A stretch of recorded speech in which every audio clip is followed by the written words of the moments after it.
என்னடா 11வது வாரத்துல என்ட்ரிலேயே வந்துட்டு இவ்வளவு பெரிய வெடிகுண்டு போடுறீங்க. எங்க அக்கா போனதும் வந்துட்டு தரமான சம்பவம் எல்லாம் நடக்குது. எங்க அக்கா தர்சிகா போனதோன்னு தரமான சம்பவம் எல்லாம் இறக்குறாப்புல போல இருக்கு. என்னடா இந்த ஒரு 11வது வீக் தான் உனக்கு கண்ணு தெரிஞ்சிருக்கா?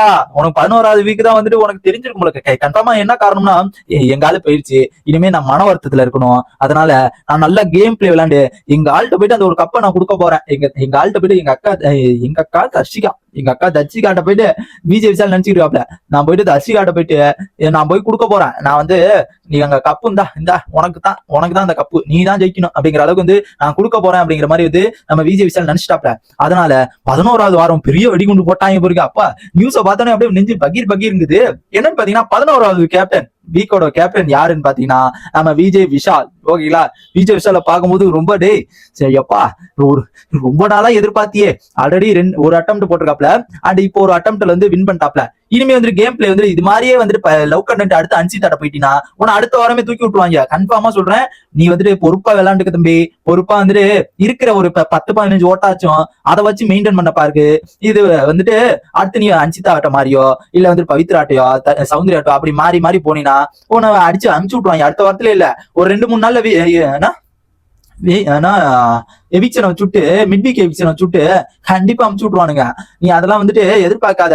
நீ வந்துட்டு உன் கேம் பிளே வந்து கரெக்டா விளையாடு அப்படிங்கிற அளவுக்கு தான் வந்துட்டு சொல்ல தோணுது. என்ன பாத்தீங்கன்னா தலைவன் வந்துட்டு திடீர்னு மாறிடுவாப்ல, சொல்ல முடியாதுல்ல. திடீர்னு அங்கிட்டு போயிருவாப்ல. ஐயோ, அப்புறம் தர்சிகா வெளில வந்து ஆச்சோ போச்சுடா, இவனை போய் நம்பி உட்காந்து நம்ம கேம் விட்டோமே அப்படிங்கிற அளவுக்கு வந்து வெளியில இன்ன வரைக்கும் புலம்பிட்டு இருக்கான். இவனை பார்த்ததுக்கு நம்ம பேசாம இருந்திருக்கலாம், பேசாம நாம சாப்பிட்டு இருந்தடா, என்ன இழுத்து போட்டு ஏன்டா அப்படி என்ன சித்திரவதை பண்ணீங்க அப்படிங்கிற அளவுக்கு வந்துட்டு அக்கா வந்து இன்ன வரைக்கும் கதறிக்கிட்டு இருக்கோம். ஏன்னா பாத்தீங்கன்னா நம்ம மேக்சிமம் பாத்தீங்கன்னா இந்த ஒரு சீசன் வந்துட்டு எப்படி போகுதுன்னு பாத்தீங்கன்னா அவளுக்கு வந்துட்டு யாருமே கேப்டன்சி ஆக முடியாத அளவுக்கு வந்துட்டு இந்த ஒரு சீசன் வந்துட்டு போயிருக்கு.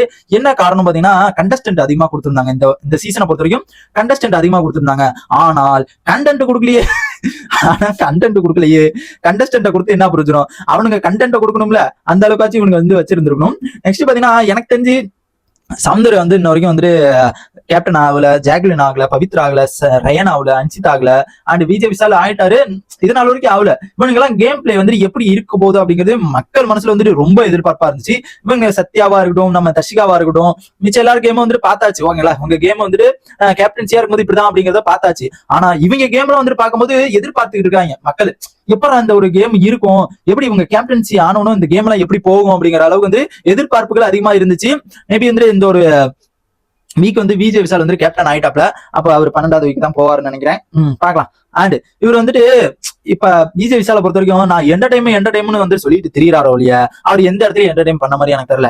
என்டர்டைன்மெண்ட் அவர் பண்ணிட்டு இரிட்டேட்டிங் தானே பண்ணிருக்காரு. அவரு உள்ளுக்குள்ள வந்து என்டர்டைன் பண்ற மாதிரி லவ் ட்ரைனிங் பண்ணிருக்காரு. ஓகேங்களா, லவ் ட்ரைனிங் வந்து கொடுத்துட்டு இருக்காப்ல. எல்லாத்துக்கும் எல்லா பொண்ணுங்களுக்கும் நீ இப்படிதாமா இருக்கணும், நீ இப்படிதான் லவ் பண்ணணும், நான் வந்து உனக்கு லவ் பண்ணி காமிச்சிட்டா அப்படிங்கிற மாதிரி வந்து அந்த மாதிரி ட்ரைனிங் பண்ணிட்டு இருக்காப்ல தலைவர். அதனால வந்து சிக்கிக்கிட்டாங்க நம்ம தர்சிகா. சிக்கிக்கணும்னு பாவமா இல்ல, கொஞ்சமாச்சும் பாவமா இல்ல, அவங்களை பார்த்தா பாவமா இல்ல, டேய் அமுச்சுட்டி பாவமா இல்ல. ஆனா போட்டாம பாருங்க, அச்சோ வெளியில போனதுக்கப்புறம் ஒரு கதறலு. அதை நான் ஒரு லாஸ்ட் வீடியோ அதான் போட்டிருந்தேன். கதறி அழுகுறேன். எங்கடா டே இத்தனை நாள் எங்கடா இருந்த இல்ல கேக்குற, இத்தனை நாள் எங்க இருந்த? இத்தனை நாள் வந்துட்டு நான் வந்து தர்ஷா கூட வாங்கிட்டு வாரத்துல உட்காந்துருந்தேன். கொஞ்சமாச்சும் வெளியில வந்திருந்தா அந்த ஒரு கேமும் நல்லா இருந்திருக்கும், நீயும் கேம் கொஞ்சம் நல்லா இருந்திருப்ப. அந்த ஸ்டார்டிங்ல எல்லாம் வந்து பாத்தேன்டா, உன்னை ஃபைனல் லிஸ்ட்ல எல்லாம் வச்சிருந்தா. ஐயோ விஜய் விஷால் வந்து ஃபைனல் லிஸ்ட்ல வந்துரும் அப்படிங்கிற அளவுக்கு நான் வந்து உன்னை வச்சிருந்தேன். ஆனா இப்ப பார்க்கும்போது எனக்கு ஃபைனலிஸ்ட் வருவியாங்கிறதே எனக்கு டவுட் ஆயிடுச்சு.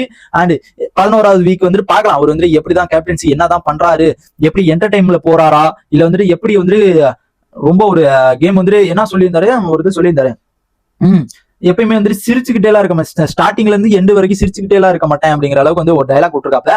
அதுக்கு தகுந்த மாதிரி இந்த ஒரு வீக் வந்து அமையுமா அப்படிங்கறத வெயிட் பண்ணி பார்க்கலாம் என்ன நடக்குது அப்படிங்கறத.